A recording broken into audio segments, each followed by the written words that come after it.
I had many mentors, right? I had seven really major mentors, but one was special above all others in a sense that when he would speak and you were around him, everybody would feel that, and everybody would get bigger, and everybody would have realizations about life. Whereas the other ones, there were two of them were martial arts masters, another one was hypnotist, another one was like a social dynamics guy. Social dynamics guy had it too, but it was different. What happened was it seemed like they had a thing where they had to, on some level, they had to put people down. On some level, they had to make themselves sound better than everybody else, right? And it's interesting because I saw how myself being a teacher for many years, still teaching, I saw how this personality was something that's kind of like, what would be the word? It's there, you know. I have to get rid of it. I can't. I don't have it anymore. But I know what I have to do to get rid of it, and it's very interesting because once it's done, then any interaction you have with people becomes elevating. Because interaction is supposed to be elevating with each other. You're not supposed to bring each other down. That doesn't make sense, you know?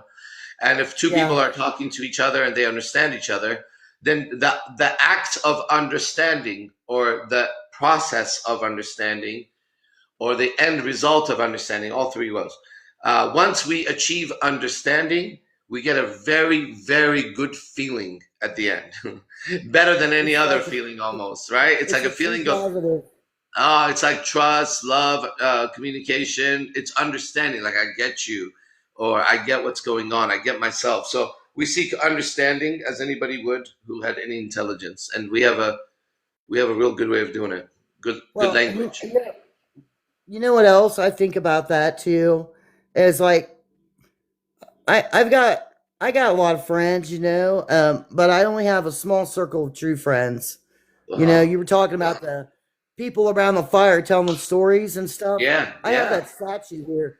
I actually have that circle of friends statue here where you light a little candle and put in there and you Amazing. go around the circle and you tell each one what the uniqueness is about the other one that you love so much. I think Ha, that's that's cool. awesome. I do. And I thought, wow, that's cool. I got that statue here. I know That's the hella story cool. of it. I mean, That's hella but cool. Okay. All right. If you guys want to jump live, we're about to get started. Okay. We got Yogi Chris in the house too. We'll give it a second and then we're going to get started. Everybody try to jump live. I'm just sending you an invitation. Just accept it. Come talk. It's going to be amazing. Okay. It's going to be really, really good. All right. Yogi Chris, what do you think about what Deborah said about the conversation and all that? Man, that's fun. I remember my own experiences and feeling the tingles in my brain, like neural connections. Like literally, I don't know, my mind would put like imagery to it, and it just literally feel like connections and more efficient pathways of thinking were forming. And then it was, it just everything changes when your inner eye changes, your inner lens changes, the whole outside, just everything. It's like I don't know, it's like turning on a new color that you don't see or something. But so it was fun to hear, and I'm really glad that Deborah, that you got to have that experience, and probably many more times, hopefully. it was good. Really Oh, was. yeah. Oh, yeah. Are you able to share this live, Deborah, with your people? Tell them to join Yeah, us. I can. Yes, I Yeah. can. I can do that right now. Share that and let's see how it goes. All right, Yeah. we'll get started in a minute, everybody. We're going to start with the subject. I would like to have more people join us before we jump onto it, but we didn't. So we'll give it a minute more and Let's then see. start talking. I can share it out with like 16 people. Oh, okay. Whatever you got to do. I do the quick send. I tap your face and then all of them fall down. And then I just start tapping They all fall down. Oh, the people. The all my scroll bar. friends and stuff. Yeah. Oh, I see. Yeah. I see, I said. Jealousy, I said. All right, Jess, get on, Jess. We're about to get started. We've been talking about, oh, there you go. Hello. Hey, what's going on? Nothing much. Ending my birthday weekend. Oh, yeah? Happy birthday. How old are you now? 46. Oh, wow, I'm 48. What's it like to be 46? I guess you know how it is when you get older. It's just another day. It doesn't feel any different? Nah. Okay. And where are you calling in Absolutely from? sure. Arizona. Well, what's it like over there today? It was actually a beautiful day. It was breezy. It wasn't too hot because it's really hot over here most of the time, but it was actually really nice. I can honestly say I can't complain about. It Okay. actually made me feel happy. So Are you originally from Arizona, or are you from somewhere else? yeah, I've talked to you before. Do you remember me? Your voice and your face looks familiar, but your story doesn't yet. So remind me. Um, What would I remember about you? okay. No, just start it. I'll know. I'll know. Just give me a No, we hint. were talking about Did you have a son and you threw the phone under the bed, under the door? yes, that one. There you That's go. my See? story. Told you. All right, I know what's going on. Okay, nice. It was the voice. I know the voice really well. Yeah. Oh, all right, well then that's good. So that's Deborah. I don't know if you've met Deborah before. Have you guys been on it together? All right. No, nice to I meet think, you. and that's Yogi Chris. You've seen him before, and yeah, anybody can join. Just send me an invitation or invite yourself, and then I'll add you. I'm about to get started with the big topic. We'll go for about an hour or so and see how it goes. Okay. All right. Let's see what's on the mind here. Okay. Well, has there been any times when you were 100% sure about something and you were 100% sure about it? And when I say 100% sure, like you have no doubt, and then later you realize you were wrong. Ooh. Have you ever been 100% right, but then actually 100% wrong a little bit later? Wow. Right? That's life lessons. Right. So I'm Wow. just wondering if this has also happened to other people besides myself. It's happened to me more than once, where you have a whole story running in your head of, really what's going on. This is what's happening. This is what's happening. And then it has really, really nothing to do with that, right? A model down Right. there says yes. All right. Let's just ask it like this, okay? Have you? What do you want to call you? On the Lolo? Do you want what do you want to call Lolo. you? Oh, just All Lolo. right, Lolo. Okay, Lolo.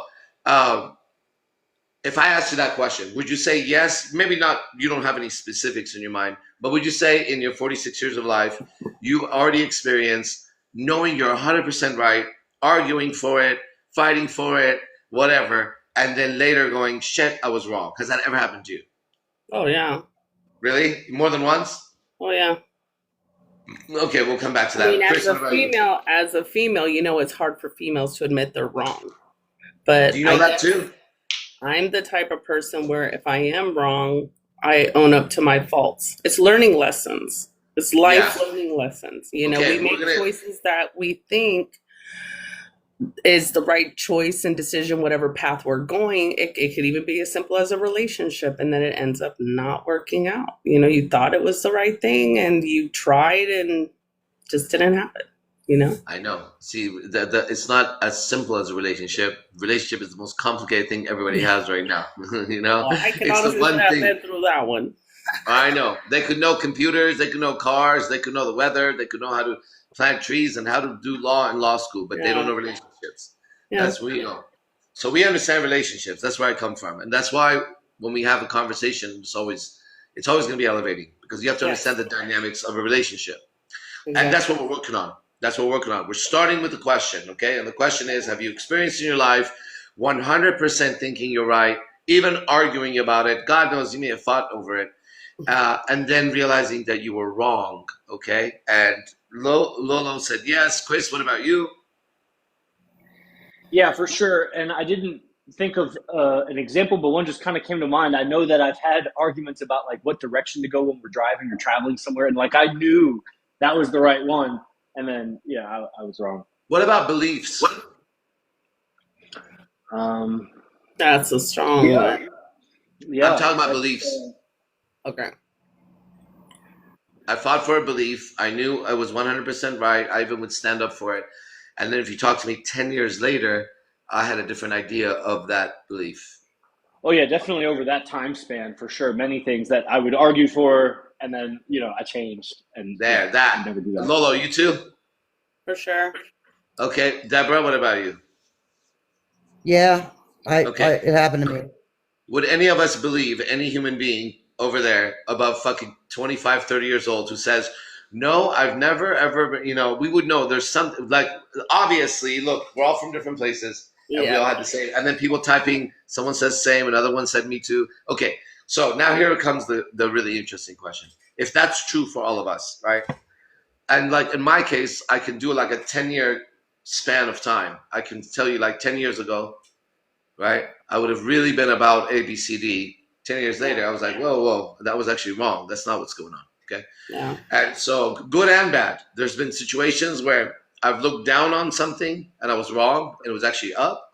And there's been situations where I've really liked something and I stood for it. And then later on, I was like, fuck, you know, these people weren't really like the way I thought they were. It was a whole different fucking game here.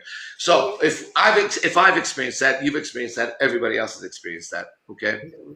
The next moment, so let's say I'm texting right now, and I'm not in that situation, but let's say I was. Let's say I got into a situation with a girlfriend of mine, and I knew I was right. Okay, I knew I was right. I knew I was right as much as I've ever known I was right. Now, knowing that myself and you and every other human being has been absolutely right at some point, but then was wrong, right?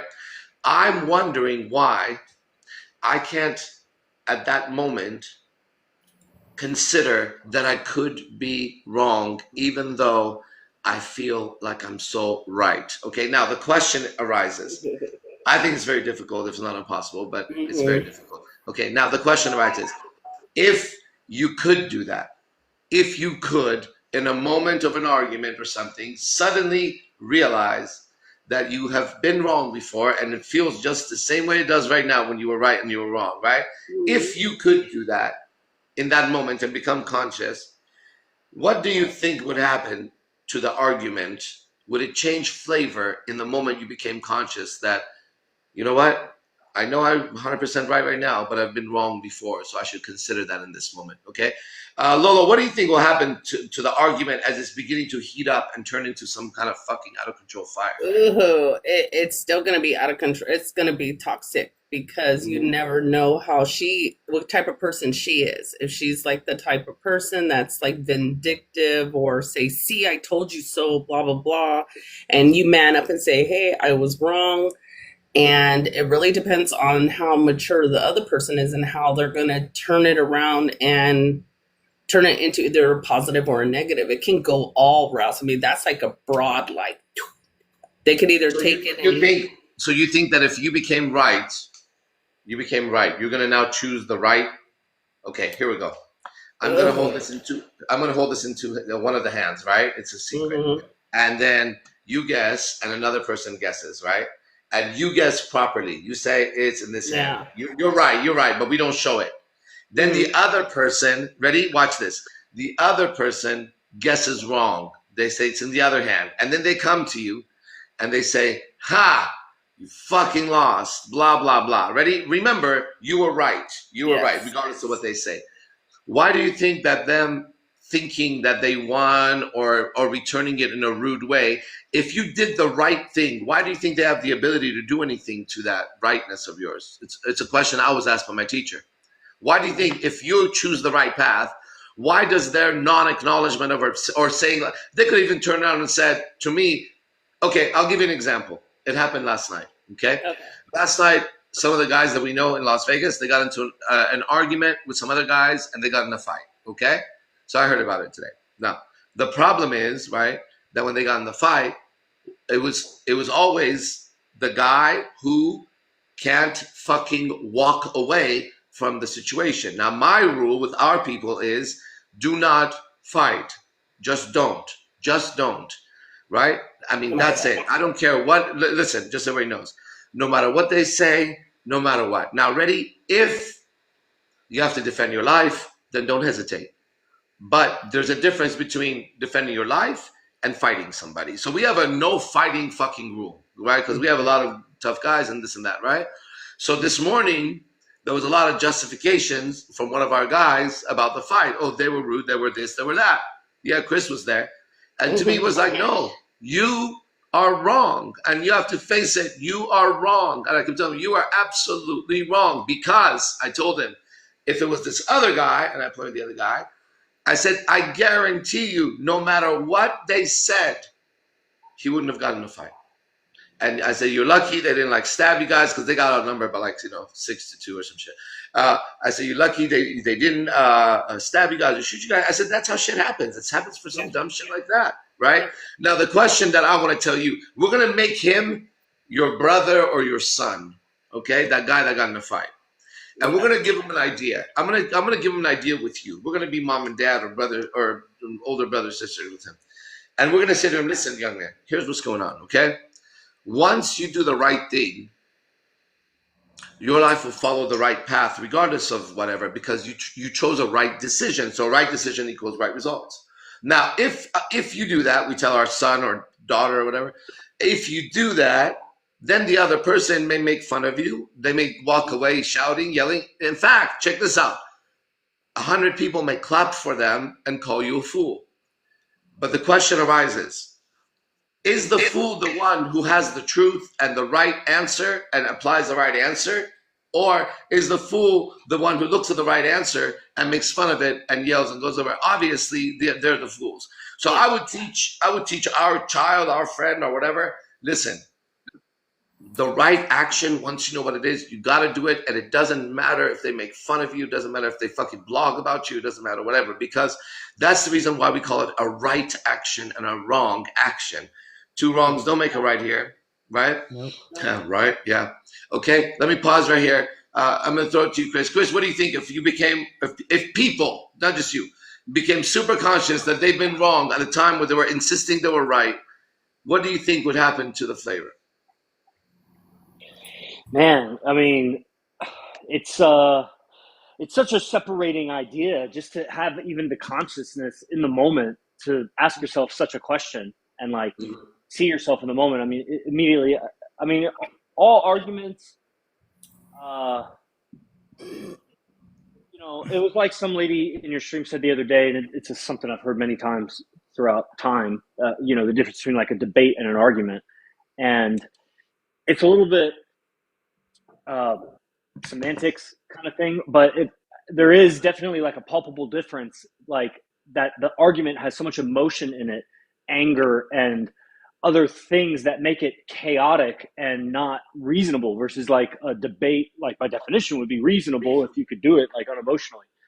And so just the fact that if I find myself in an argument, I'm losing control in some way, like I'm not really there. So anything that gets me to view myself and hear myself and just kind of see what's really going on and not just like showing my teeth, and then then that would work. And then that question just really pinpoints it. It just really gets to the heart of the matter. The philosophy of the subject is just like, hey man, like if there's a chance you're wrong, which there in all likelihood is, at least a chance, then it's probably not worth getting all emotional and chaotic and ultimately saying something you regret or doing something you regret. It's just so true.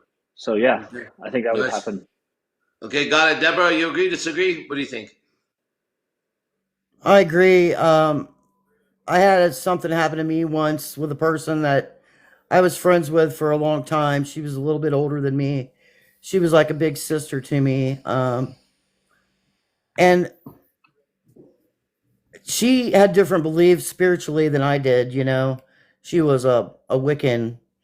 And I lived with her for a while when I was having a hard time. And I learned a little bit about it, but I wasn't into it, because I'm on a different path, Mm-hmm. I believe in Jesus. And I don't ever want to cram that down anybody's throat. And I really would like the same respect in return from someone else that has the same beliefs. Mm-hmm. Well, a few years ago, it was about 3 years ago, her and I remained friends, and that.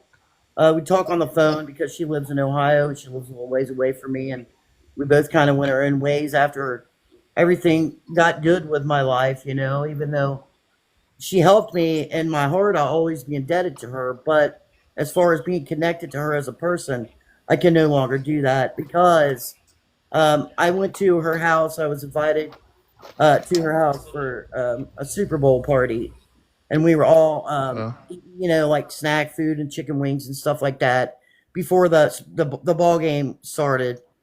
And all of a sudden, she out of the blue looked at me, and her husband sat there, and there I was, and there was a couple other people there, and um, she said, you chose to worship a prophet. He's just a prophet. He was just a man. He's nothing. I hate for you that when you die that you're gonna not go to where you think you're gonna go because, more or less heaven doesn't exist. Well, I was taken back by it because I felt sorry. I felt totally disrespected by her in that moment, and I didn't really know what to say. I kind of just looked at her and I said, "Can we not please not go there right now?" And that to me was a thing like she felt like she was right, but I felt in my heart she wasn't because of what I believe in. And I Right. don't feel like you should ever try to take what someone holds dear to them like that away from them just because you don't believe like they do. And, I had an out of body experience. I almost died. I was sepsis. I was dying. There was nothing they could do for me in the hospital. I got bitten in the face by a brown recluse spider. And I ran my mom and my sister off because all these doctors were coming in there and they were telling my family that I wouldn't have much longer, to live and all these things. And I was just listening, and soaking it all in and thinking, now I don't know what God's plan is for me. And I just finally, I sat up in bed and my face was all twisted to one side because it was swelled out like this. And I couldn't hardly swallow or breathe. They were talking about putting a trach in, and I, they couldn't get my kidneys to function. And they hadn't functioned in like 3 days. And the dialysis people told me that, we can't do anything for you, Deborah. A miracle has to happen here. And I'm telling you, this is my testimony because God has been so good to me. I told them all, I said, please just go home, Mom and Jenny, just leave. And they were like, no, we can't leave you here. And I said, I know why you don't want to leave because you're afraid that if you get halfway home, you're going to get a phone call that I died. And then I died alone. And they said, well, we don't want to leave you. I said, well, I'm never alone. So just go ahead and go. Well, I had a temperature of 105 for 3 days.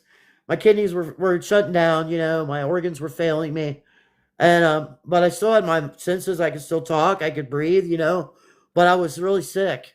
And every part of my body was hurting from the fever and all the infection, this poison that the spider gave me. And the nurses asked me, well, what can we do for you then, Deborah? Anything to make you comfortable? I said, yeah, open the blinds, because I was like on the seventh floor of this high rise hospital. And I said, I want to watch it storm. And I was in the ICU unit. I said, I see the lightning through the blind, and I want to watch the storm because I felt at that moment I was in my own storm and I wanted to see the nature of that storm, versus mine. And they left. Everybody left. And the nurse closes the door. And I'm laying there and I just told God, I was like, look, here I am. I'm all yours. I'm ready to go whenever you want me. I'm yours, and I made my peace. And next thing you know, I'm out of it. I'm out of it. And I'm traveling. I'm out of my body. I'm out. And I see this light and I see this figure. And I just knew it was Jesus. I mean, I knew it when I saw it. I thought, well, who else can it be? And I was traveling up, up, up, up, up, and it was dark at first, but then it got really light, and I got almost to him, and he had his hands out, and I was reaching for him, and he said, go back, Deborah. And I woke up, and I was laying in this puddle of wetness where my body was releasing all my fluid on my sheet. It was like it was wet from my head to my feet. And I sat up in bed and I'm looking around, and it was like only minutes, seconds had passed, but it was hours. And I pushed the button for the nurses, and they come in there and they tell me, are you okay? I said, yeah, I'm going to be okay. I said, I want out of this bed. And they were like, you can't walk or anything like that, because I was so weak before, just hours before that. And I said, I want out of the bed. And they were like, what do you want to do? I said, I have to go to the bathroom. And they were like, your kidneys don't work. I said, let me show you. And I overflowed this basket thing they were wanting to, you know, measure. I was urinating and everything. They checked my temperature. It was down to 101.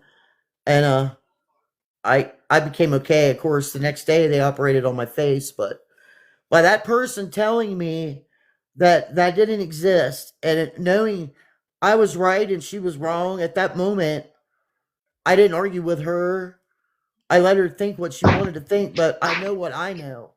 You know, I know what I knew was right about that circumstance. Now, Mm-hmm. you could have any other kind of a circumstance to have an argument about, or major disagreement over, but that at that time after that happened, uh, she'll call and check on me now and again. It's not as much as it was. We don't contact each other as much. Do I care for her? Yes, I do. In my heart, I do. Do I love her? Yes, I do. But do I want to be around her? No, not really. Mm-hmm. So that's really fascinating story on many levels. Okay, but I'll get into the second part later. First part is this: if you've had that experience, which you did, I believe it, and it's real to you, why isn't it available to you that next time she says, you're the heaven you're gonna go to, whatever she says, yeah, send a request. Hold on, let me do this. Why isn't it that in another timeline, in a parallel universe, right? You're at the party and she's with her husband and she says to you, you're just wherever you think you're going, blah, blah, blah. Ready? She says what she says. Now, my question is, you know your truth. You experienced it. Why did you not just look at her with total certainty and go, no, that I'll be fine? Or even just this, oh, okay. Well, I hope I'm right, but I may be wrong. Like, if it was true for you, that's what I was trying to tell Lola.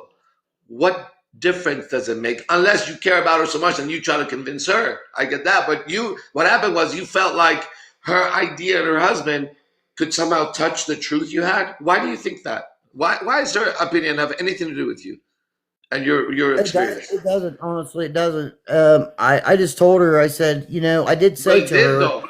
But it did at the time. Why? Well, at the time, the reason why you really want to know why, because she Yes, I want was to know. there. She was there, and she saw me like that, and So she maybe knew she was what trying to happened. get to you. She was either trying to get under your skin or she was really trying to help you. If she was trying to get under your skin, keep that in mind. If you knew someone was doing that, right, you would treat it very differently. You'd just be like, no, you're not getting under my skin. Or she was really trying to help you. If she was really trying to help you, then she's coming from a good intention. So we don't got to worry about it. That's how I think about people, right? It's like it happens all the Yeah, time. I deal with a lot of different people. And I got to ask myself, because they see some weird, strange shit. They do weird things. And it's like, I got to ask myself, the person is either really fucking with me, right? Which is kind of hard for me to believe somebody would go out the way to do that, to be honest, right? well, Or, yeah, like I know I'm important, but I'm not that important. That's what you got to remember. Nobody's plotting against you. If anything, right? If anything, well, no, I'll tell you what. If you are a man and you have a child and you're broken up with the mother, she's probably plotting against you using your child, okay? That's like a fact. She's literally plotting against you, like going against you. But outside of that, okay? Outside of that, nobody, maybe they don't like you a little bit, so they say something to you, but it's just a moment. And if you occupy someone's mind so much where they have to go think about you, it's actually called a fan. You just got to be careful. It's kind of like a crazy fan. It's like a Dear Stan kind of fan. yeah. Like, be careful with each other, okay? All right, we got Peter's on, Armando's on. Armando, is this the first time you're on? He's muted. Hey, His first time's on. what's going on? Where are you calling in from? San Antonio, Texas. Oh, yeah? How are things over there? Pretty hot, man. A lot of stuff going on here with ice. So, Wow. yeah. It's so amazing. In Vegas, I'm not experiencing that. But also, I'll tell you something really funny that happens in Vegas. It rained a couple of days ago, and on Instagram, and it's about the fourth time since I've lived here that this happens. It rains here. Obviously, it rains because I see it raining. And then on Instagram, there's all these videos of Las Vegas flooding, like Vegas got hit with. Okay, I'm going to let you know something. I haven't had any flooding around me yet. There's obviously flooding, right? And then one time, something really interesting happened here about 2 months ago. Through a storm, like a windstorm, right? Get this, 10, what are these things called? Like they're like fucking, when you drive, what are those things called? Towers? Light tower, not light tower, what the fuck are those? Oh, the like the cellular towers. No. 5G. Oh, the No, wind, Those the trees, wind, they look like, the they look wind, like the trees that they got like No. The ones they have on the street, it's like communication goes through them with the fucking, cords. What is it? electric. Oh, I know what you mean. Yeah, listen, 10 of these things that are bolted into the ground. One whole street. They had all we got fallen telephone into pole. they'd all been bam. Listen, here's what's crazy. They had shut down the street, and it happened to be the street right next to me. So I drove and I saw these fucking things, and they were down. Let me tell you, no windstorm could do anything like that. It's impossible, guys. They were all, you know what it looked like? It looked like some force knocked them the fuck off their fucking feet, all of them. All of them. Because one whole block, all the light poles and the communication stuff, the fucking wires that go, when there's a storm, you gotta watch out for the electric, that thing. All of those. In one street, they'd all fallen down. Like something had gone underground and just bumped them all up, and they fell into each other. Okay, I got a question for everybody. We're about to get deep into the shit. All right, here's how you go. Here's a powerful question, okay? Woo, this is heavy. Do we want to go there? I have some ideas. Okay, I have a better one. That one's a little too heavy. This one's a real nice one, okay? How would you answer this? Whoever wants to go first, okay? It sounds like how would you answer this? Who are you when nobody is watching? What's that person? How would you describe that personality when you're by yourself? You're a different kind of person, I'm sure. What is that personality like that people don't get to meet? What would they know about you if they saw you by yourself, just being in your element, totally by yourself, when nobody's around? What kind of person are you? How would you answer it? Silent and more calm. You're what? I'm silent and I'm more calm. I'm more silent, more calm, and I just stick to myself. Yeah. So when you find yourself by yourself, nobody around, you feel solid and you feel calm. Right on. Good. Nice. Yeah, and I'll just read and do my own thing. I see. Okay. Good. Who else? Who else has something? Because it leads somewhere if we go. Armando, what do you got? I find myself appreciating God more for some reason. Yeah. It's just like thank you for life type stuff, like amazing. Nice. I don't know, it's for some reason. I'm there with you. I understand. So when you're by yourself, you find yourself appreciating God more. That's okay. Peter is solid and calm. You are a man who's gratitude for God. Okay. Now, you don't have to say nice things. Be honest, but just say whatever. Say the truth, and let's see what happens. Okay. All right. Anybody else want to share anything? Otherwise, we just go with those.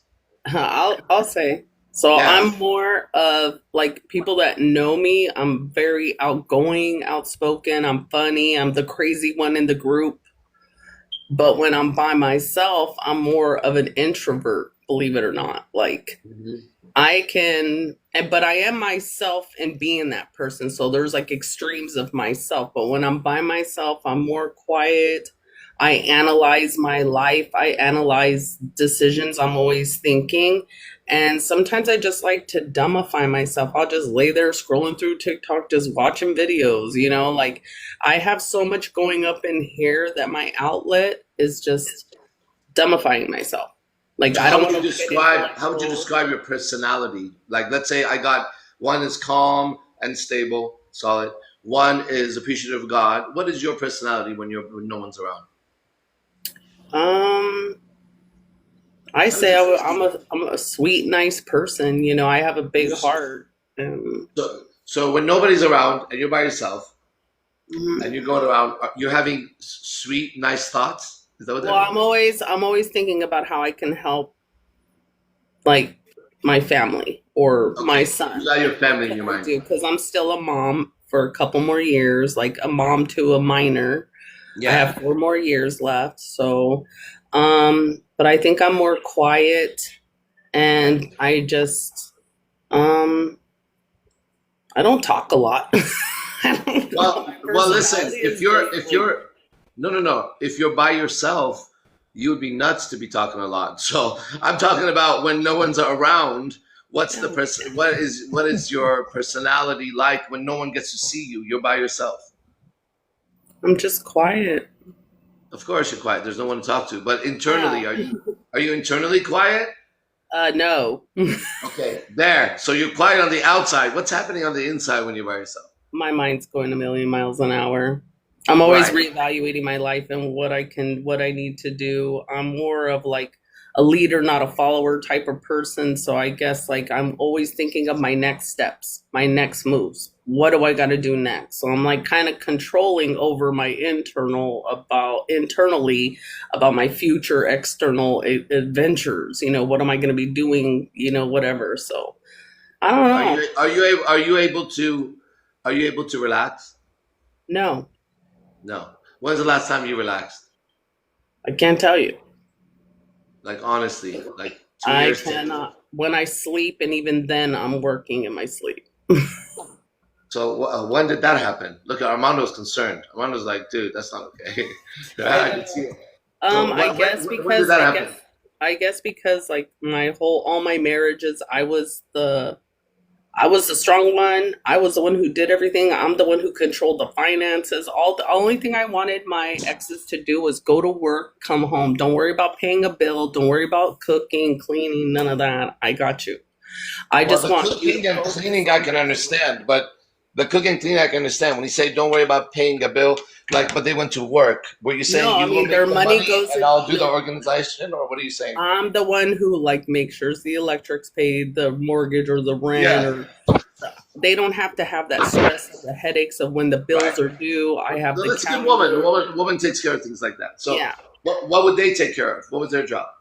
all their job to do is just go to work and come home. Be Okay, bring in loyal, money. Bring in money. loyal, Right. loyal. Which that Yeah. didn't happen, but No, no, it didn't. Okay, Chris, what are you like when you're by yourself? Yeah, I was thinking about it. I think I am a lot more chill, laid back. I really don't stress when I'm by myself at all. It's like the hustle and bustle of life. I get all wound up in it. And I think I'm actually very similar, other than chill. But I think alone, I'm more creative and more artistic. Artistic, not autistic. It's like, yeah, I don't know. I in times when I am alone, I see like I randomly draw or things that like I just don't do, uh, in the world. that is so Okay. amazing you said that, because actually I am an artist and I gave it up years ago. I even took art in college, and I can draw, I can paint abstract, realistic. I love oil paintings. I love all that stuff. But I'm just waiting for my kids to be out so I can pursue my dreams, what I want to do, which is I want to be an artist and I want to make enough canvases to host a show, just to host, a show. You know what we're all thinking, and I've noticed talking to a lot of people that this happens. Okay, a phenomenon's taking place. Everybody is having a thought that you're not having, but they're having a thought about your condition. Everybody's thinking this. Why don't you just start drawing right now? So, what's your answer to everyone's question? Look, we all are thinking the obvious. When I'm on the phone with, handling business, I do doodle.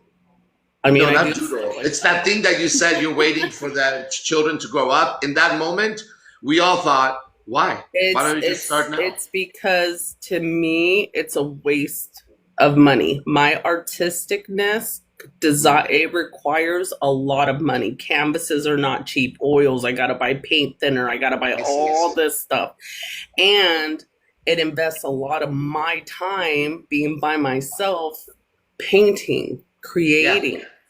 And instead of me investing my creativity and all that stuff in me, because I don't put myself first. So I put everyone else first before myself. You know, I hear that almost from every person I talk to. Has everybody else noticed that about other people? Not about yourself. Mm-hmm. Has everyone noticed that when people talk, they always say that they put themselves last, right? There's two schools of thought. One person will speak like this, and they normally sound like this. I don't care what anybody. I'm doing. It's myself. It's all about me, girl. I'm gonna do me. There's that fucking idiot that we all know about, right? And then there's somebody else that says I put everybody else first. Okay, and every time I hear these two things, something in my system doesn't register all the way. You know what it is? Like we just say these things. It clicked. I feel guilty. There. I don't know why. There's a guilt feeling. So if I go to buy myself a pair of pants, okay, let's say I'm going to an event, I need a shirt or I need pants, I need new whatever. I feel guilty because I'm like, wow, I could have bought my son a pair of shoes with this money, or I could have bought him a shirt, or I could have, taken him out to eat dinner, or, whatever. Like, I feel so guilty as a mother investing anything in me. That's why I take care of everything I have. I mean, obviously I buy the essentials, that's a given. But I feel guilty as a person for investing anything in myself other than my business. And when you don't invest, okay, and when you don't, this is a very good question, everybody who is following along, listen to what happens in this question now. And if you don't invest in yourself, because you feel guilty when you invest in yourself, what about when you don't invest in yourself and that money you were going to invest in yourself, you take and you use on your son, okay? Which you said what you would normally do with the money. When you do that, what's the feeling you get? Do you still feel guilty or bad for doing that? No, I get gratitude out of it. I the smile, the thank you, Mom. My son tells me he loves you. He loves me. Like he'll say, Mom, I love you. Like he'll come in my room right now and ask me a question. Yeah. Before he leaves, he always says, I love you. Okay, and so you're getting the benefit of what you want, right? Yes. So you're giving one thing up, but what you're putting it into is extremely gratifying, right? Yes. All right, so this is important in the language, and that's why I asked, because I can say, everybody, that, I can ABC, but I'm making a choice. Now, if the choice I make is a choice that I made, then for me, it's the better choice. And now there's no more complaining at all in me. You get what I'm saying? Because I'm in a similar situation because I make a good amount of money, but I have a lot of girlfriends, and 99% of the girls are suffering when it comes to money. So if you're the man, you're going to help them out, and I help out with whatever I can. Just imagine, how much I can help, what I can fucking do with fucking 7 girlfriends, right? And I've got my own life. So it's not that I feel guilty because here's one language. I feel guilty if I buy myself something, okay? But I don't feel guilty because I don't think about buying myself something. Here's why. Because when I do help them out, the act of helping them out makes me feel really, really good in the relationship, right? So it never feels like, you don't see me complaining about I'm wearing the same fucking clothes or this or that, and every couple of months I'll order 3-4 shorts on Amazon and have that, or 5 shirts from $20. I dress like that, and I don't give a fuck, because the only reason I would dress any other way is to get a beautiful woman and have a good life, and I have that. So it's fine, right? But when I put the money into the women, of course, I've had the thought many times, right? Especially if like someone acts dumb and we're about to break up, I start thinking, how much am I helping you? I wonder what it would be like when you're not around. Well, I could get myself, a fucking this kind of car a month with that much, and I'll be wearing this kind of jewelry by next month, and in 3 months I'll be fine. And I start doing the math, right? But the reality is, I realize that it's not really a sacrifice if what I'm gaining is something that's worth even more than the sacrifice. Yes. So if I'm not eating and I'm fasting in the morning, which is what I do, I'm not sacrificing anything. What I'm doing, you too, Peter, what I'm doing is I'm just gaining a little bit later something a lot more, right? And I've taught myself, and I still teach my mind, how to look for the gains in life. Like in every situation, the yin and the yang are there. The pendulum swings both ways. So I have to teach my mind the language that when it starts to say things that are, it's describing my reality in a certain way. When it describes it in a language that's a downer, I have to figure out a way to say that in an upper kind of a way, right? Because language affects it 100%. I think everybody knows that. Yeah. All right. That was a lot to say. Okay. So I'm tired of hearing myself talk. Let's see what we got here. Okay. Armando, what's going on with you, man? Okay, let me ask you a question I haven't asked you, but I've asked others. Have you ever had any supernatural experiences or paranormal experiences or demon, angel, ghost-like experiences, any of those things in your life that you're certain was real because you experienced it, but you couldn't describe, you couldn't explain what it was, so you thought it must have been there? Can you share one or two with us and where it happened? Like what country, what state you were in? Yeah, the most recent one I can think of is well, it was basically, it was a dream. It started as a dream. Okay. I was in this dream. It was so real though. I was in this dream, and for some reason I saw myself laying in bed. I was aware that I was asleep, which is crazy, and there was this entity just holding me down by the neck, holding me down. I couldn't move. I was trying to scream. It was just so real, and he was just laughing at me, and then he let me go, and I woke up, and it was like something was holding me down. I don't know what it was. Wait, you got cut out. You said it was something. He said it was something holding him down, and he couldn't get up. Yeah, it was like an entity. It was like a dark. It was like a dark entity holding me down by the Energy. neck. Yeah. By the neck. And then as soon as what did it look like? What did it look like? I woke up. It was something. Fuck. It looked dark. Well, the red eyes just dark. It felt like a bad being, like somebody that was evil. I couldn't get a clear image, but it was just something so real. I knew I was awake, and it was just it was it was something I've never felt like that.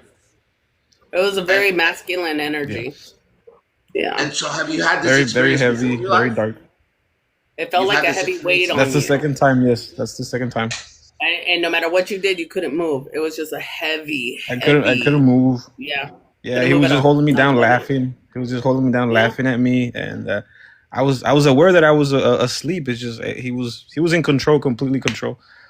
It was just scary. It was pretty scary. So if you were going to explain what happened and no one gave you words to explain it, no science, no doctor, no fucking teacher, no parent, right? What words, you're an adult, you've lived. What do you think happened? Let's say you had to explain your way. What do you say? No judgment. I just want to know what would happen if you had no idea about sleep paralysis, demons, bad beings, and fuck all that. You had this experience, and how would you word it that would be so true to you? Right? If that makes sense. That's like an exercise I do with myself all the time. How would you say what happened to you with your own words if there was zero judgment? I want to know what you think happened. I felt targeted and attacked by an enemy of somehow, supernatural enemy. Good. And that's real to you, right? Yes. Okay, good. And then you said this is the second time it's happened. Have you had any other types of supernatural experiences that you couldn't explain, or? Not that I can think of, and that was like the one that takes a cake. I see. Are you married or you have a girlfriend? Single for the moment. Okay. How's that going? I'm a relationship guy, that's why I asked. It's being single, man. I wasn't single. I've been single for like 6-7 months. So it took a while to get used to. It took a while to get used to, but I feel like I'm more at peace for some reason. Yeah. But it was very painful though in the beginning. Heartbreak. How long were you together for? It's very painful. It's the most painful thing. It is like death, maybe worse sometimes. How long ago did you break up? How long ago? How long were you together? 5 years. Did you live together? Yes. And you had children? No. Good. So you lived together for 5 years, right? And then whatever, it goes bad. I can even feel the energy off of it, man. It's fucked up. I can feel it. Okay, so how is it? I'm going up real How are quick. you? How are you becoming? How are you being okay? Just taking it one day at a time and becoming more well now like you said about money, like now I can focus my money on something else, and it's becoming like I've seen the outcome of it. I'm like, I would have Yeah. wasted my money on this, but now I have it for me Yeah, to you could invest in invest in somewhere else. yourself. You could invest in yourself, you know, in education, in the mindset, like learning. Really, you know, I've invested a lot of time and energy, a lot of, and still do, and money on learning the psychology of the man and the woman. You have to know both. In order to do what I do, you guys can't just know women. You got to know men. You got to know women. You got to be. You have to understand how people work. You know, you have to know how to communicate, and it's a never-ending understanding. But it's the more you understand them, the more you understand you. The more you understand you, the more so become addicted. It's a self. It's like the more I can. Okay, I know what Armando is going through because I've gone through major breakups, and they fucking hurt. And I know I can even hear in his breath. That's why I said, you know, I stopped and I said, I asked a question that was very deep because the way it was asked. How are you being okay? You know, a lot of people wouldn't even ask that because they don't understand the fucking pain of it, or they try to get through it. I know what it's like. It's impossible to be okay, actually. You have no choice. You just have to somehow, you have to somehow be okay. But life is gray and it sucks, and you don't want to eat, you can't sleep, you have anxiety, you don't want to listen to songs, you don't want to drive those streets, you don't want to watch TV shows because everything is related to the person. And then if you get any kind of a news or idea that that person has gotten on with life, which it happens with women like this over men, that's what we don't understand, right? Then that shit hurts in a way that you can't even understand because it makes you think everything you had was wrong. It was not real. And it makes you feel less than the other man. And she probably knows that anyways, okay? So this shit has fucked more men in the butthole than anybody you've ever fucking seen before, okay? And we gotta find a fucking way out. So Armando, how are you getting out of it? I don't know. I'm just getting out of it, doing what I gotta do. Um, is it the first time this has happened, or has happened before? For the breakup, Yeah, a breakup of this depth, well, like a pain. true heartbreak, yes. First time. First time, first time. I see. Now, if I told you this, I said, listen, there's a way to get over this, and that's only going to happen when you find another person to fall deeper in love with than her.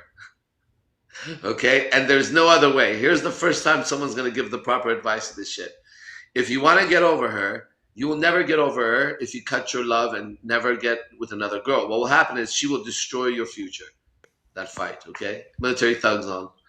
And we'll get to doing it. But if you realize that I've done it, you could find another woman who's more worthy of your love and your time and even your better self, because by then you've now worked on you at least a month to maybe 6 months, who knows, right? And so now you find a girl and you fall deeply in love with her. The other girl will start to fade in comparison to her. And in fact, you look back and go, man, you know what's so great? If I had still been with that girl, I would never be with this treasure that I'm in right now. You see that? So my way of getting over many, many, many, many breakups, more than you can count, is I would just find a better girl to fall in love with, a better girl for me. Okay? Now here's what's interesting. If you're gonna do that, this is where it gets crazy. This is where real fucking power lies. If you are gonna do that, are you ready? The question arises. Do you remember how much it hurt with the betrayal? Okay, to fall in Yeah. love again, you're gonna have to be willing to go through that again. Oh. Ooh, whoa, goddamn! I gave myself a hard on. I'm telling you, my dick got hard somehow, some way. Okay, like it's an astral dick. It's just like when I say cool shit like that, it's ridiculous. I don't know where that even came from, but the truth is, there's one way to get over it. You have to love more. And the only way to love more is to be ready to be hurt even deeper the next time. And so, other than that, you become the crazy. I'm an independent woman. I don't need no fucking man. I make my own bills. I got a dildo bigger than your dick. I fucking, I pleasure myself. Me and my girls. Listen, ladies, you sound dumb as shit, and every man knows it. And any man who puts up with it, we laugh at that man because we know he's just trying to have sex with you. He doesn't really care about you at all, okay? It's a fucking joke. Nobody believes it. Nobody believes it. Okay? You are absolutely miserable without a man, as a man is absolutely miserable without a woman, unless he's one of those fucking, find him in the cabin, in the jungle by himself, building a cabin, shooting rabbits and eating it. I don't think that guy needs a woman. I'm okay with that guy. I know a breed of man exists like that, okay? But I'm in fucking Las Vegas, so I'm not fucking in the Amazon trying to build a cabin. I can't even barely fucking cook an egg, so fuck that, right? I'm talking about the people like me, and I'm always talking about the people like me, because I could never talk about people that are not like me, because it wouldn't fucking make sense, right? I only know people that would agree with me, that are like me, that have similar ideas and shit. So people like us, right? I don't know what the fuck I would do if I didn't have a girlfriend, right? And if that makes me a weak man, let me fucking get on fucking line and go over this shit as hard as I can. Let me show you the weakest man you've ever seen in your fucking life, okay? I don't know what the fuck I would do if I didn't have a fucking girlfriend. What do you do next? Like, well, you gotta learn to be by yourself and be good. That's fine. Like, I can do that. For how long? What am I, like, solitary confining myself to this shit? Or like, yeah, I got it. That's cool. Like, I'm good. Now I wanna be with a girl. Am I supposed to be sorry? No. You gotta spend time with you until you don't want to spend time with a girl. Only then you should go spend time with a girl. But then I don't want to spend time with a fucking girl. It defeats its fucking purpose. Right now, here's the advice I would get. Ready? That's not good. You don't want that. Maybe. Okay, thank you. Can you feed me those words like a pill again? Maybe it'll work this time. Say it again in my ear.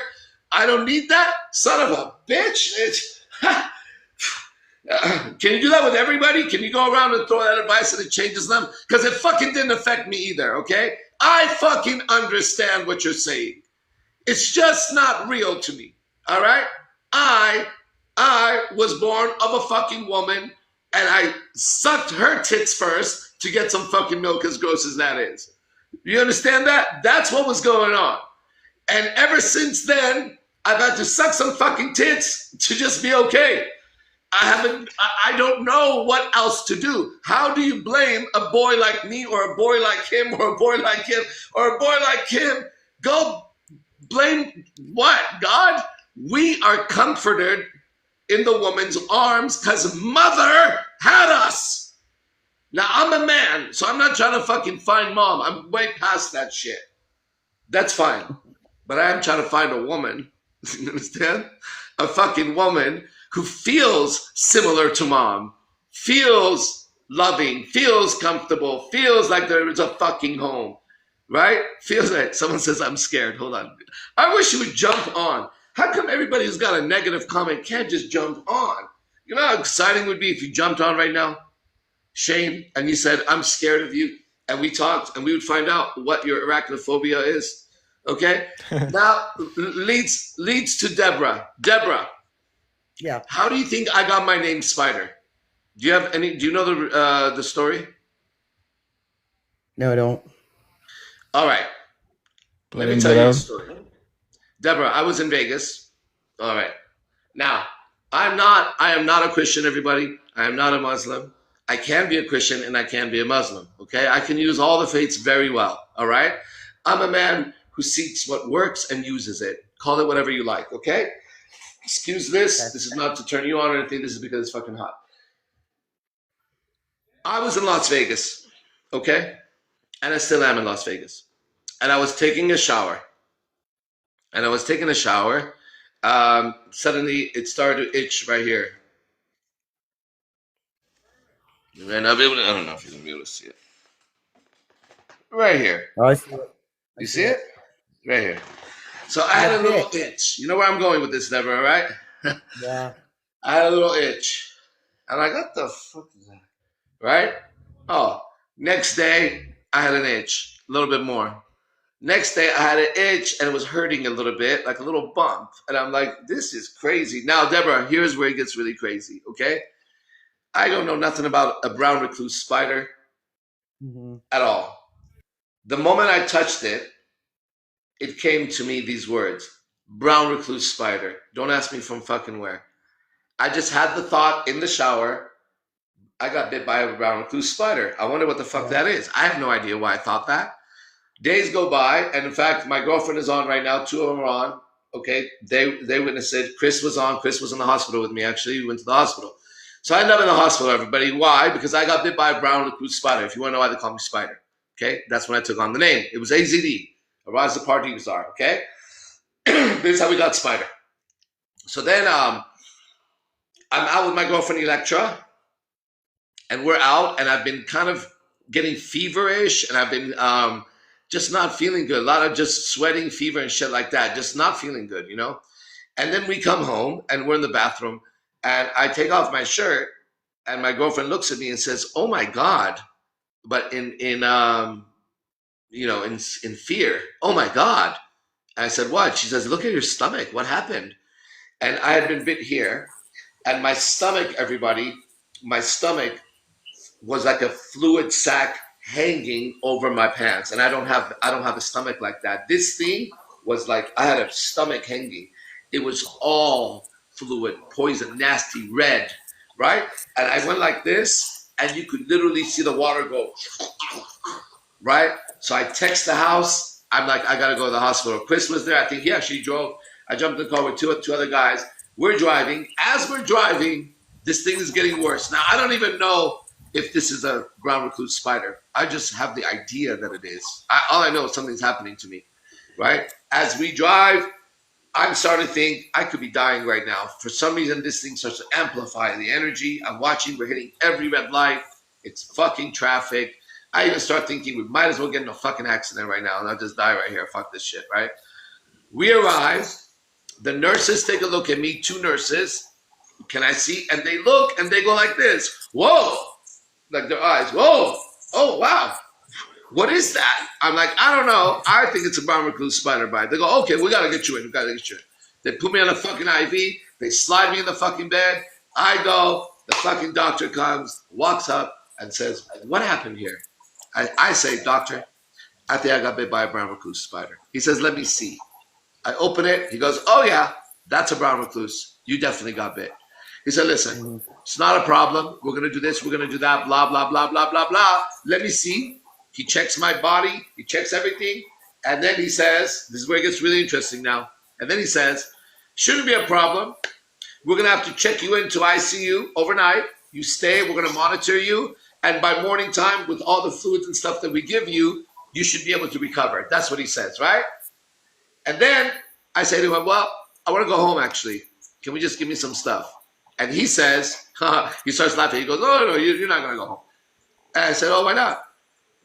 He said, well, look, if you go home, there's a 99% chance. Listen, there's a 99% chance that you're not going to live. Everybody got that? Now, Chris was there. He heard it. He would vouch for it. And I said to him, 99%. He said, yeah, you need to go. He goes, you need to go. You need to check in. And I'm like, oh, wow. Now, Deborah, if you ask me why I said what I said next, I don't know why I did it. Because if I went back in time, I don't know if I would make that choice, guys. But I said to him, I said, I want to go home. Is it my choice or not? He said, well, it's your choice, but you really don't want to go home. You're not going to make it like this. People don't make it out of that. I said, well, I want to go home. And I was surprised. He didn't push anymore. He said, okay, well, it's your choice. You're just going to have to sign some stuff. So then I go to the bathroom. As I go to the bathroom, I come out. There's another doctor there. There's Electra. She was there that night. I'm going to ask you some questions about that night, okay? So another doctor comes up. It's a little Oriental lady doctor, and she stops me out of the bathroom. She says to me, listen, I know that you really want to go home, but this is very serious, okay? We need to just to get you in because this is, you might not make it. I said, no, I really need to go home, right? And I remember kind of like smiling and I was feeling like I was all right to go home. She said, no, you need to go. She goes, please reconsider. It's not going to be long. Just, we'll get you in, but people don't make it. I said, is it my choice? She said, yes. I said, I need to go. So I go, they sit me down. I sign a paper that says, I recognize that by leaving this fucking hospital, I'm going to my own will that I may fucking die, and it is my choice. I signed this shit. We get in the car. I call Electra, which is right here. I say to her, listen, I need you to spend the night tonight. Okay? I'm going to heal tonight. Can you spend the night? She says, yes. Okay? Now we're going to hear your voice. Listen, this is Electra. She was there. Look at the timing of it. Okay? So then you come over, and I'm sleeping, right? Tell everybody about whatever you want to tell them about before the time I get up. All the details that you can remember from there, the sleep, the fever, the talking there, all that, whatever you remember. Yeah.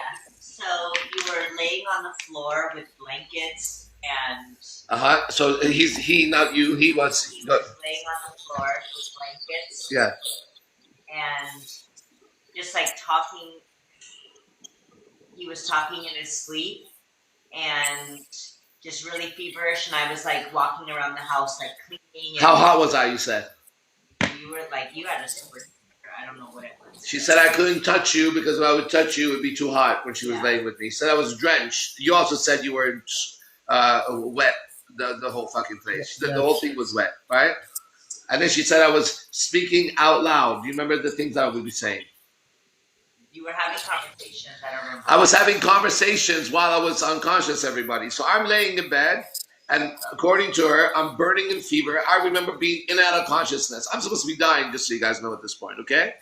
And I'm having conversations with something or somebody. Tell me what the fuck is happening, okay? Then watch what happens, okay? Then at 3:30, because I remember the fucking time when I got up. At 3:30, on the goddamn fucking dot, something happens, okay? She's laying to my left. I've been turning violently. Remember, I would turn violently. Yeah. I would be turning violently, speaking, just not having it. Uncomfortable, hurting, right? Everything was hurting. In fact, Deborah, do you remember?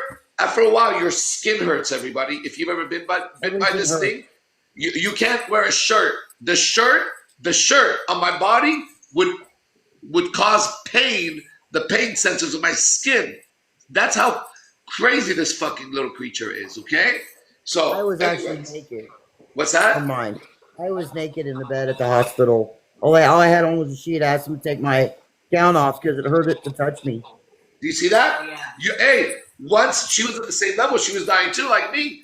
When you're at that level and this thing has taken over your body, your skin hurts. If this necklace would be hurting me right now, right here. Everything hurts. Everything hurts. Nothing can touch you. Isn't that crazy? Everything. Everything hurts. Everything hurts. So this is a trip. Hopefully you never have to get bit by this shit. So then at 3:30, suddenly something happens in bed. What happens? You sat up really fast. Okay, she says I sat up really fast. Okay, now I remember this part really well. Okay, when you say really fast, what's that like? Give him a visual. What's that like? Listen. You just jolted up, like you were like sleeping, just dead asleep, and then all of a sudden, like, just sit up. So I'm asleep, and then I do one of these fucking, movies, 90-degree getting up, like, boing. Yeah. Listen, I go from, like, in and out to suddenly like this. Shoom. And I remember I was like, bing. I sat up. I looked at her. Do you remember? Yeah. And then I said something. What did I say? I'm healed. I said, I'm healed. Ain't that crazy? Listen, I go, boing. She looks at me and her eyes are all big. Right? She's all concerned. And I look at her and I said, I'm healed. Right? And then I turn around and I go back to bed. The next day, this thing starts shrinking and I'm feeling good. Listen, everybody, obviously I'm still here, right? But something else happened. I became extremely fascinated with spiders and I used to hate them. So I spent days on end watching every spider video of every fucking thing I could. And then I started tattooing spiders everywhere. I mean, I have spiders places you don't even want to know, okay? I have fucking spiders everywhere. So I started to tattoo spiders everywhere. I became obsessed with it. Now, if I told you I became super strong and super fast and my body changed, you would think I was Spider-Man, but I did, okay? Yeah, you know it's a trip. What? Listen. I mean, I don't know if it's like, it's such a trip to me. When you used to when you used to introduce yourself on YouTube, Yeah. you would literally say, "I'm the your favorite bad boy on the web." On the web. No, the And then code's you been going on. became She's talking about a long time ago. I became famous on YouTube. Yeah. Okay, so listen. So suddenly, so then I realized, because I'd go out in Vegas and I'd have like nicknames and I wouldn't use my real name, you know? And so one day I remember clearly, because now I'm getting visuals of like arms. I'm like the movie The Fly, if you've ever seen it, but it's in my imagination. But it's real because I did get bit by a fucking spider. There's the goddamn fucking scar. There was people there, and I was very, very, very different after that, okay? And so the only thing, you have yours on your face. Well, listen, you've been changed too, because let me tell you, because I have a friend of mine who's a shaman, like Amazon forest kind of guy, right? He's the guy that I did some DMT kind of thing with one time, okay? When I asked him, he's the only one that said something that made a lot of sense to me. He said, look, I explained the experience to him, right? He's funny. And he was like, listen, man, this is what happened. He's like, your body was going to die. So it had all that poison in it. You didn't go to the hospital and use their treatment. Your body fought it off. By fighting it off, it had to produce whatever fucking antibodies it needed. And if it would, at a point where they're telling you you're going to die at 99%, he said your body doesn't have the same system. Your system is different. You're right. And I accepted that because I am different. I've been different, and I know different. Like I know different things, right? And this thing has never stopped.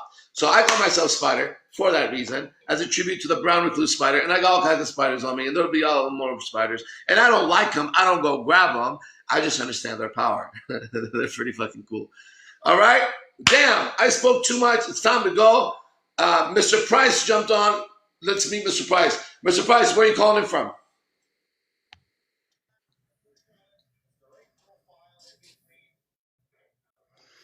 Mr. Price, are you there? Okay. So we're going to move on then. All right? We end with this. We call it a final message because we're the messengers, right? We message to people. Final message. Armando, whatever you want to say, okay? You got the mic. Final message, Armando. What you got? It's hot in here now. It is. Let's change that. Final message. Yeah, what's your final message? Thanks for everything. If you're in a relationship for 5 years, it's not the end of the world when you break up. It's really. Oh, I'm sorry. You're talking about you. I'm sorry. I thought you were asking about me. No, say it again. I had the wrong context. Start again. Go. Okay, yeah. If you've been in a long relationship and if it ends, it's not the end of the world.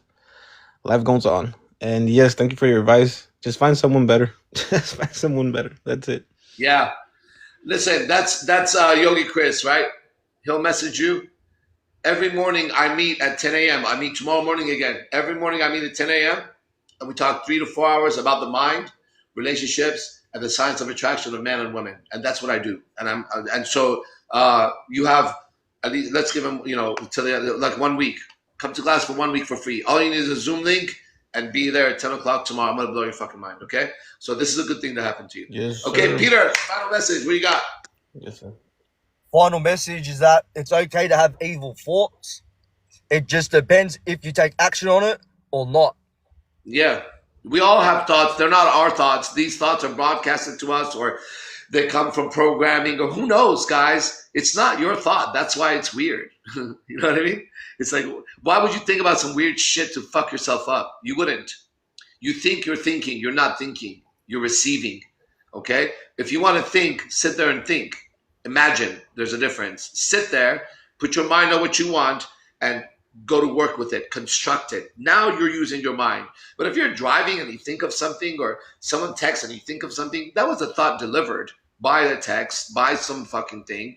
It's not your thought. Like he said, just pay attention to your actions, because the actions count in the end. Right? That's what happens. Your thoughts, I guess, determine your environment as well. Yeah, totally. You're right.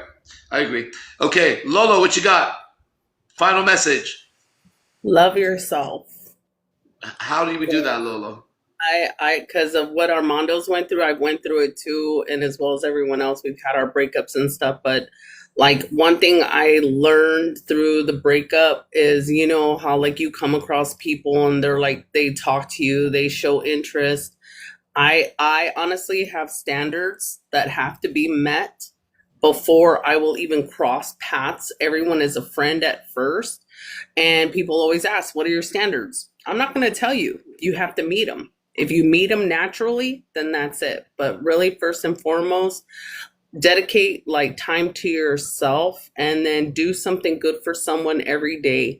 I don't care if you go to the store and say, "Hi, how are you?" You know, like, you know, I hope you have a great day to someone. As long as you put a smile on someone's face, you don't know the person you're walking by, you don't know what they're going through in life, and that kind gesture could mean the world to them. Because this happened to me. I've been at the store and someone said something so kind, like, "I hope you have a great day," you know, and I was like, I mean, I don't know them, but I'm like, oh my gosh, you know, like it really meant a lot to me because as strangers, you know, we just go through life. So definitely love yourself. Definitely do something kind every day for a person, even if it's just a smile, something positive, because in the end, you could be helping someone out that you don't even realize you're helping out just with the smile. Because there's a lot of people out there that aren't touched, that haven't been in a relationship for years, you know. Nice, For got sure. it. Good, thank you, Yogi Chris. Final message. I think communication is so important, and you know what's being facilitated on these streams is so enlightening, and it's really manifesting in better living conditions here, and just better relationships with the community. How we're doing it. So I really like the exercise that you'd given, or that the question you'd posed about, you know, how would it affect you if you were in an argument and you were thinking like, okay, well, sometimes I'm wrong, like, and how that would lighten up. It made me more aware of emotions and how that's, you know, influencing my communication through the day. Like it just gave a little lens of awareness about that. So Yeah, like how sad that 10 years from now, I'm going to look back and be fighting for the side that I'm fighting against right now. And I know this could happen, and I'm not a fool like that. So, how about I don't do that? You know, how about I know that it's happened before, and I maybe, and why? Because I have too much emotion, and the other person has too much emotion. You know what I mean? Like, I'm not facing somebody who doesn't have as much passion as I do when I'm fighting some fucking thing. So they think they're as right as I am. That's what I was trying to say to the student the other day, right? Like, but the person has the same exact idea as you. They think you're wrong. What makes you right? Well, no, I know because I can tell. They think like you're gonna have to come up with something better than that, dude. And here's something better. Okay, even though I'm right, I may think differently in 10 years. I'm right now. So I don't want to be a fool in 10 years and look back like I do now and be like, dang, that was dumb. You know what I mean? The hell was that? Fuck that. I don't want to look back. Anyways, that's that. Deborah, what do you have? Final message. Just something for thought. Feel like we should never judge a person due to their current circumstance because in time, that piece of coal that somebody might be thinking of somebody will turn into a diamond. Mm-hmm. Nice. Okay. Mine is something I've been really looking at, and I think that it's one of the most important things I know now, right? I had read a long time ago that attitude was the most important thing. And I knew it was right, but something I know now more. I could take everything everyone said and put it under one topic, attitude. And even what Deborah said right now, look, what I'm going to judge in the end is your attitude with me and nothing else. Isn't that true? Isn't that what you're judging on another person? It's like, it's just their attitude with you that becomes the whole fucking thing in the end. Like it all boils down to the type of attitude they have with you and towards each other, right? Now, if you realize that the attitude they have towards you is a lot of other attitudes they have towards a lot of other things, and it just comes out towards you. This is why we work on ourselves, because as I have a better and better attitude towards everything in my life, from brushing my teeth to doing a TikTok, to hanging out with her, to waking up at 7. These are the beats of my life, okay? To cleaning up a little bit of my fucking stuff before I sleep, right? If I could practice maintaining the highest level attitude I can, then that becomes my practice. And my reward should be a life like I have that continues to reward me with what? Ready? The reward of my life is the great relationships I have as I continue to develop them, even on TikTok. That's it. Okay? If I had all the money in the world and I was by myself, that would be kind of weird, right? If I had a gigantic house of 35 fucking rooms and I was sleeping in room number 34 tonight, 33, no one to talk to, no one to show to, I'm going to be fucking miserable, right? But if I have some people that I like, I have to like them. So I'm learning how to like a lot of people. Why? Because I feel better when I like people. I feel better when I have friends. I feel better when I conversate. So if I do it with 5, what if I do it with 50? What if I do it with 500? Right? A lot of times we're like, how many girlfriends you're going to have? I don't fucking know. For as many as I can be responsible for, at some point I may not be able to do it. If I feel like I can't do my part as a man, then that's where I can't have any more fucking girlfriends. But if I could still do my whatever part I've done so far for all the women, for another woman, well then come along for the fucking ride. Why? Because I get to have another best friend that's a girl that's so beautiful. They get to have a friend. We all get to work together. I can get them out of their fucking ridiculous, stupid fucking hell they're in. Like, hell yeah, life is nothing but a bunch of fucking relationships. Can I ask your girlfriend a question? Yeah, Electra, she wants to ask you a question. Go ahead. Okay. Electra. Yeah. You know how as like a woman, you know, it's like we're taught in society to only like date one person only, anything is cheating, all that stuff. In the situation, in the choice of life that you have invested yourself in, how do you feel that with the new knowledge you have and being able to love multiple people? I mean, obviously you love him, but you accept the others. How has that affected you as a woman? Like, do you ever get jealous? Do you ever get like, maybe he spends time with more than another girl? Like, how does that make you feel, like mentally, like and emotionally? Yeah. That's so interesting that you asked that because I've been changing a lot in the past few days and over the past 19 years that I've been with Arash, AZD fighter. Having to overcome and transcend all of that, just the noise of life that comes up, you know, with that and with a bunch of other things, you know, the woman that I have become in the process of overcoming those things and overcoming jealousy and insecurities and everything like that is so far beyond the person that I would have been had I kept those chains or those boundaries within myself or those thoughts. Does that make sense? Yes, that makes total sense. And I think that like for me is something that I don't know. Like I've always been like one person only. When I was married for 20 years, I never touched or looked at another man. I never went that route. I never, you know, my blinders were on, like, you know, the horse blinders. Yeah. So a guy could be like, "Oh, you're beautiful, you're this, you're that," and I'm like, "Nope, nope, nope, nope, nope. I'm married." And I'm like, they're like, "Are you happy?" Even if I wasn't, I didn't tell them that because it's none of their business, you know. But I feel like you have such a beautiful soul and a beautiful heart.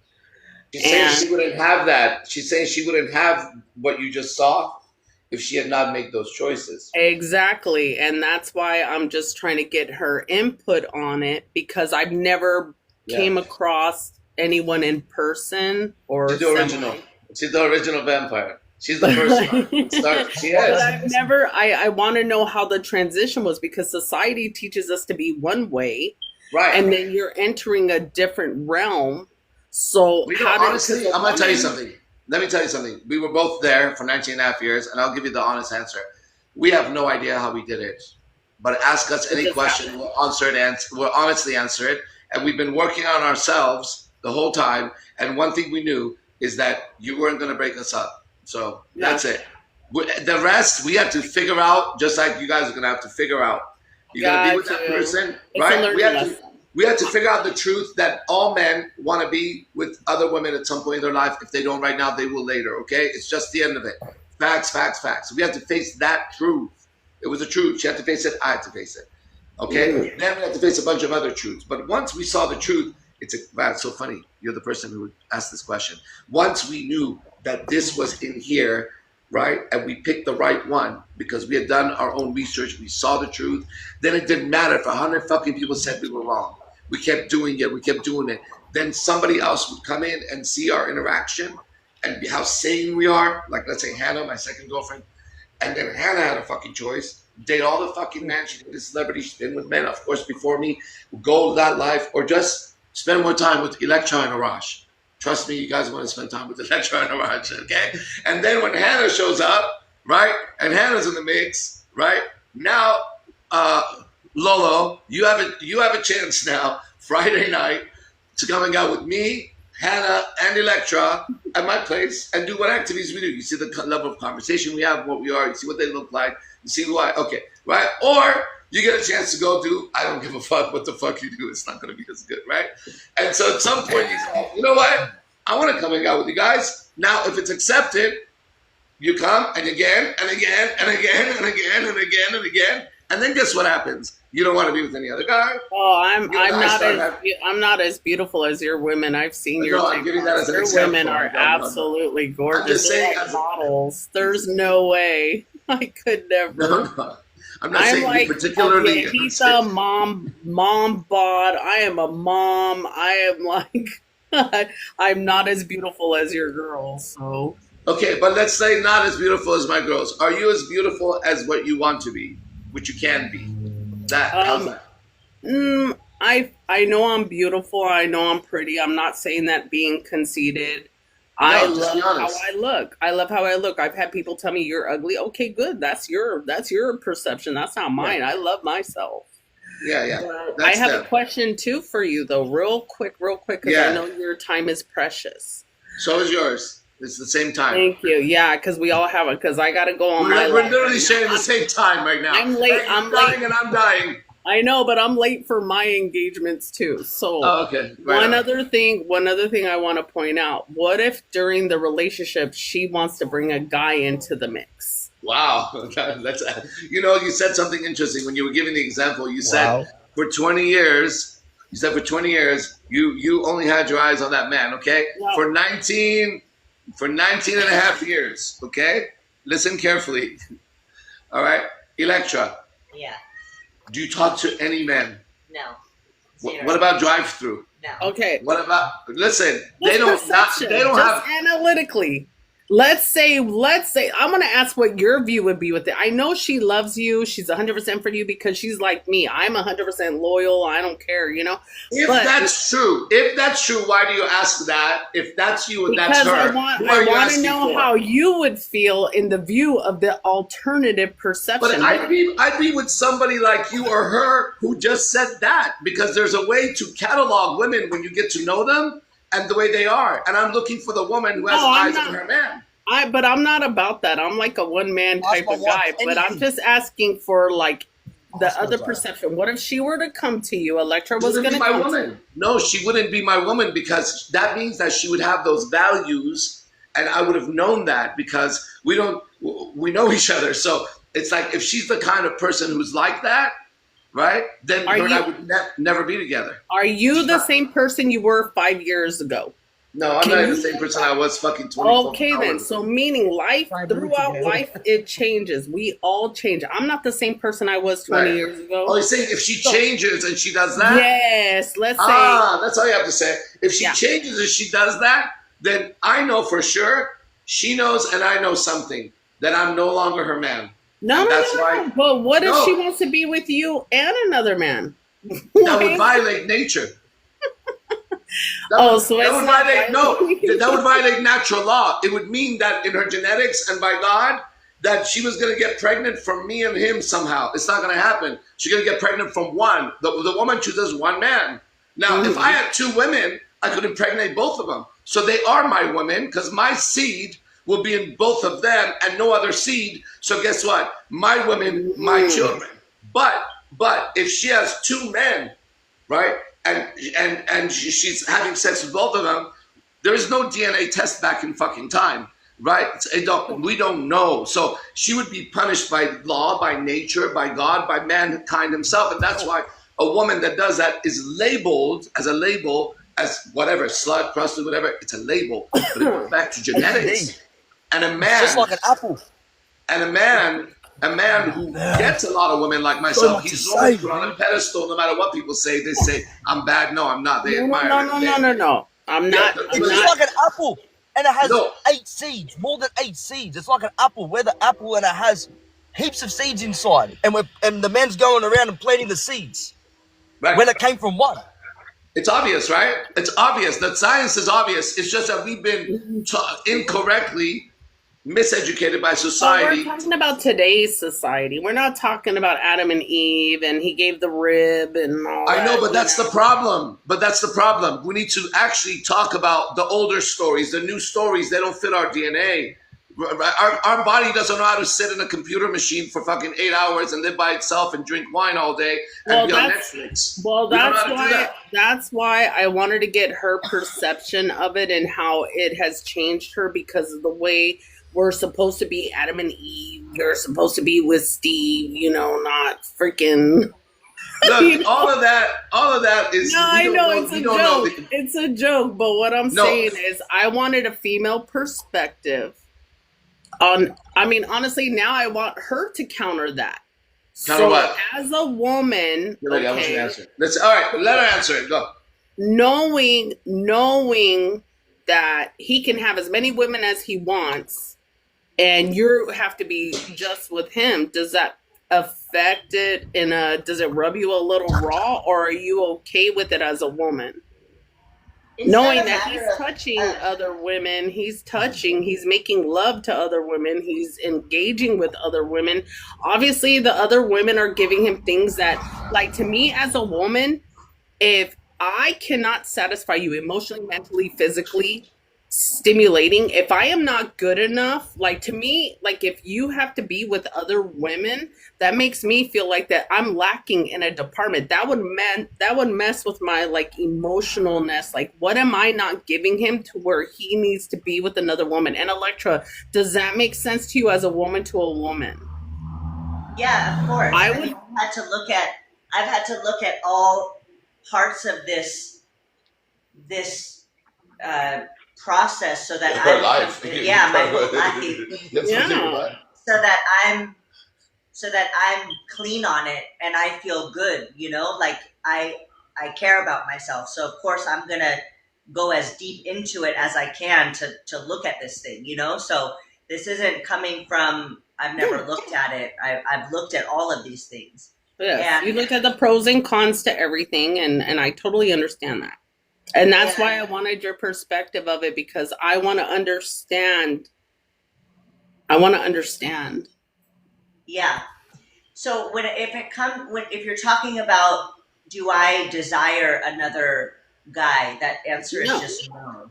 I know it's a no, because when you're in love and you've been with someone for so many years, you're already devoted 110%, like, for sure. Yeah. Yeah. That's all. I didn't mean to upset you. I'm not upset. Nobody's upset. I don't want It's to. funny because I'm just trying to understand. That's all.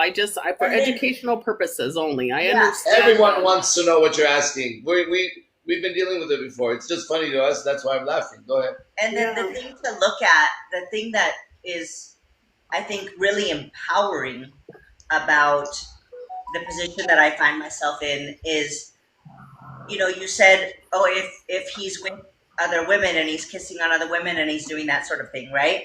And you feel less, right? Mm-hmm.